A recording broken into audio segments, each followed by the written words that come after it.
अस्सलाम वालेकुम, कमल आलम का प्यार भरा सलाम। आज मैं आपसे शेयर करने जा रही हूँ शॉपर का कुशन, जो मैंने एक चावल की बोरी का कवर बना के उसके अंदर अपने शॉपरों को महफूज किया है, जिससे मैंने कुशन बनाया है। आप लोगों के साथ भी शेयर करती हूँ कि ये कुशन मैंने कैसे बनाया है। मैंने चावल की बोरी को एक कुशन के साइज़ का कटिंग करने के बाद उसको मैंने सी लिया था। ये देखें, मैं फ़ालतू शॉपर जो होते हैं, जो ज़्यादा कड़क होते हैं, उनकी कटिंग करके रख लेती हूँ, और जो नरम से शॉपर होते हैं उन्हें मैं ऐसे ही रख लेती हूँ, बाहर नहीं फेंकती, क्योंकि बाहर फेंकने से कोई फ़ायदा नहीं होता है।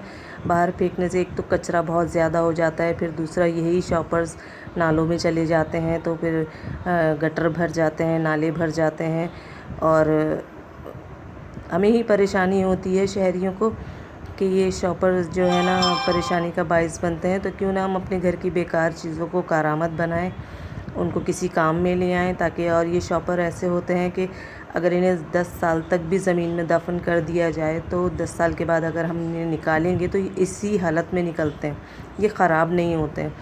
तो क्यों ना फिर हम इन्हें काम में लेकर आएँ, बाहर ना फेंकें, ताकि हर तरह की परेशानी से बच सकें। तो मैंने ये शॉपर जमा करके एक बोरी का मैंने कटिंग करी। चावल की बोरी जो प्लास्टिक की होती है, वो भी अमूमन, उसको मैंने कटिंग करके चौकोर साइज़ में और मशीन से सी लिया था। ये बहुत आसानी से मशीन की सिलाई पर आ जाता है, मतलब परेशानी नहीं होती है, सिल जाता है।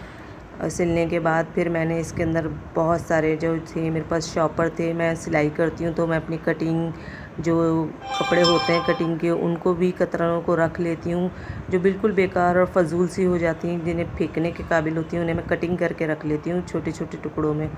अब ये देखें, मैंने शॉपर का पूरा एक बना लिया है कुशन का कवर, एक तरह से अंदर का। उसमें मैं अब ये शॉपर सारे भर रही हूँ, जितनी भी मैंने शॉपर्स कटिंग करके रखे थे, अपनी कतरनें कटिंग करके रखी थी, वो मैं सब इसके अंदर डाल के इसका दोबारा से सिलाई लगा के इसे बंद कर दूँगी।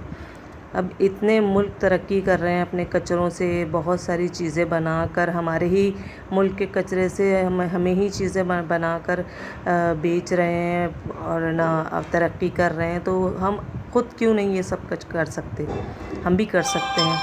अपने घर के कचरे को, जो फालतू है जिसे हमें फेंकना होता है, उसको अगर हम इस्तेमाल में ले आएँ तो काफ़ी हद तक हम इस महंगाई से लड़ सकते हैं, जो जिस कदर महंगाई हो रही है जिस हिसाब से, तो उससे काफ़ी हद तक हम अपनी बजट अपने घर का बना सकते हैं। मैं तो भाई ऐसे ही करती हूँ, मैं तो फालतू सामान कोशिश करती हूँ कि किसी काम में लगा दूँ, और अगर नहीं होता फिर मैं फेंकती हूँ। लेकिन कोशिश ये मेरी होती है कि मैं अच्छी से अच्छी कोई नई चीज़ उसकी बना लूँ। और बाज़ारों में भी अगर आप लोग लेते हैं तो ये इन्हीं कचरे की ही बनी हुई चीज़ें इतनी खूबसूरत होती हैं, जो हम लोग ख़रीदते हैं, इतने महंगे दामों में ख़रीदते हैं। और अगर यही हम थोड़ी सी मेहनत करके अपने घर में बना लें, तो देखें कितना खूबसूरत कुशन बन गया है हमारे घर में। ये हमारे इस्तेमाल के लिए मैंने बहुत सारे ऐसे कुशन बनाए हैं। चलें फिर मिलते हैं आपसे नई वीडियो में। अल्लाह हाफ़िज़।